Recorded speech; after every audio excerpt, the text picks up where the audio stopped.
இந்திய அணியை வீழ்த்தி மகளிர் ஆசிய கோப்பை தொடரை முதன்முறையாக வென்று இலங்கை அணி அசத்தியுள்ளது.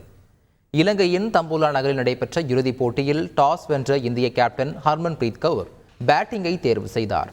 நட்சத்திர வீராங்கனை ஸ்மிருதி மந்தனா 47 பந்துகளில் 60 ரன்கள் குவித்து அசத்திய நிலையில் இறுதிக்கட்டத்தில் அதிரடியாக விளையாடிய ரிச்சா கோஷ் 14 பந்துகளில் 30 ரன்கள் எடுத்தார். இதனால் 20 ஓவர்களில் இந்திய அணி 6 விக்கெட் இழப்பிற்கு 165 ரன்கள் சேர்த்தது. பின்னர் விளையாடிய இலங்கை அணியில் கேப்டன் சமாரி அட்டப்பட்டு அதிரடியாக விளையாடி 61 ரன்கள் எடுத்து அசத்தினார். தொடர்ந்து ஹர்ஷிதா சமர விக்ரமா ஆட்டமிழக்காமல் 51 பந்துகளில் 69 ரன்கள் சேர்த்ததால் 18.4 ஓவர்களில் இலக்கை எட்டி இலங்கை அணி சாம்பியன் பட்டம் வென்றது. முக்கியமான நேரத்தில் கேட்சுகளை தவறவிட்டது இந்திய அணிக்கு பின்னடைவாக அமைந்தது. இதன் மூலம் முதன்முறையாக மகளிர் ஆசிய கோப்பையை வென்று இலங்கை அணி சாதனை படைத்தது. செய்திகளை உடனுக்குடன் தெரிந்து கொள்ள உடனே சப்ஸ்கிரைப் பண்ணுங்க.